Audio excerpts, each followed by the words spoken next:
భాష్యం ప్రవీణ్ గారు.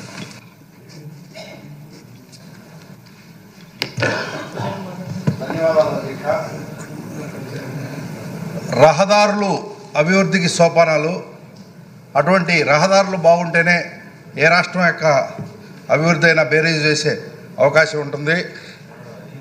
అటువంటి రహదారులకి ఈ రాష్ట్ర బడ్జెట్లో 8,785 కోట్లు కేటాయించడం శుభపరిణామం. గత 5 సంవత్సరాలుగా రోడ్లన్నీ అధ్వానంగా తయారైన పరిస్థితి.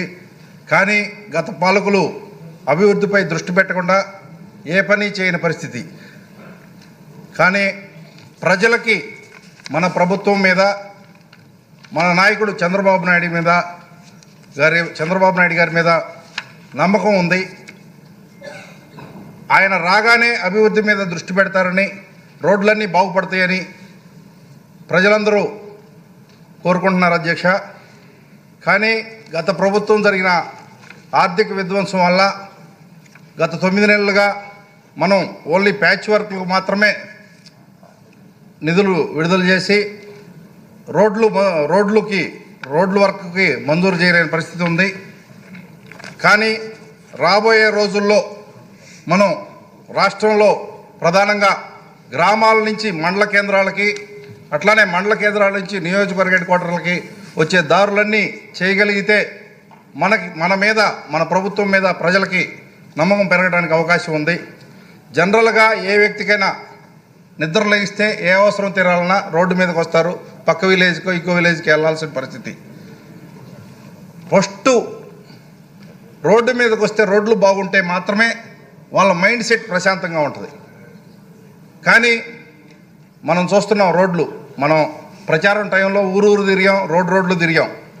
ఎక్కడా ఏమీ రోడ్లు లేని పరిస్థితి, దుమ్ములు లేసే పరిస్థితి, ఆరోగ్యాలు ఇబ్బంది పడే పరిస్థితి. గడిచిన 9 నెలలుగా ఏ గ్రామానికి వెళ్ళినా ప్రజలందరూ అయ్యా ముందు మా రోడ్లు బాగు చేయండి అనే పరిస్థితి ఉంది. మనం కొంతమేరకు సక్సెస్ అయ్యాము.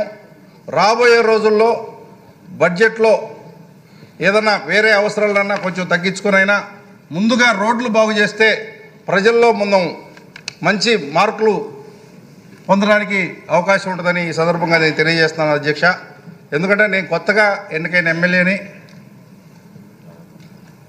ఊరికి వెళ్తే ఏ ఊరు వెళ్ళినా రోడ్ల గురించి అడుగుతున్నారు.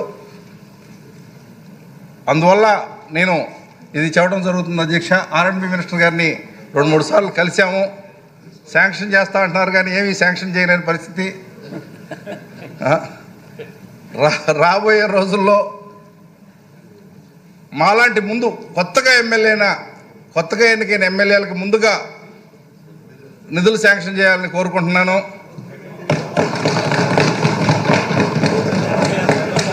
ఎక్కువ మంది కొత్తగా ఎన్నికైన వాళ్ళు ఉన్నారు సార్. కొత్తగా ఎన్నికైన వాళ్ళు 84 మంది ఉన్నారు. అంతమందికి ఇవ్వగలరో లేదో చూడాలి. అట్లానే ఫస్ట్ ప్రయారిటీ ఇవ్వమని కోరుకుంటున్నాం అధ్యక్ష. అట్లానే జనరల్గా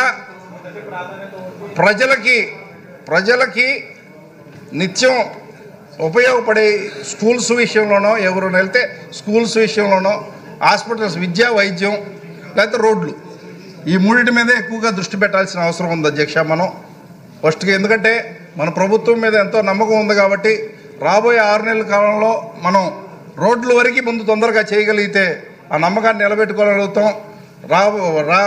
అది మిగతా బడ్జెట్ అన్న తగ్గించుకొని దీన్ని పెంచాలని కోరుకుంటున్నాను అధ్యక్ష.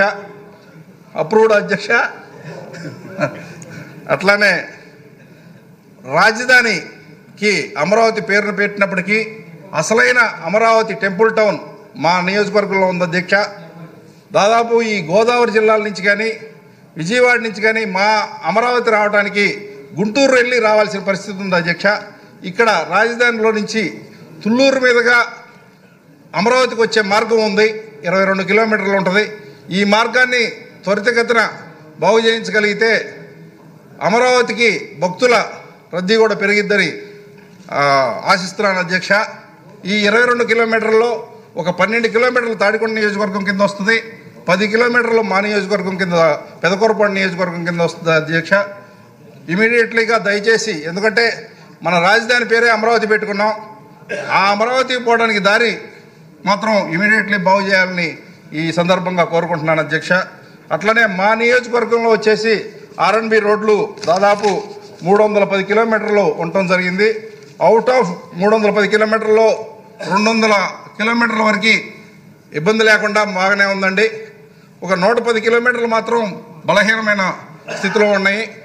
దయచేసి వాటికి సంబంధించిన ఎక్కువగా కూడా కాదు, ఒక 70 కోట్లు మాత్రమే అయింది. వాటికి సంబంధించిన అర్జీలు గతంలో సీఎం గారికి ఇవ్వటం జరిగింది, ఆర్ఎండ్బి మినిస్టర్ గారికి కూడా ఇవ్వటం జరిగింది. ఏదైనా అవకాశం ఉంటే దాంట్లో దఫదఫాలుగా రిలీజ్ చేస్తే బాగుంటుందని తెలియజేసుకుంటూ ధన్యవాదాలు అధ్యక్ష. Thank you. మీ గొంతెమ్మ కోరికలు తీర్చే ప్రయత్నం చేస్తారేమో చూద్దాం. సుందరపు విజయ్ కుమార్ గారు.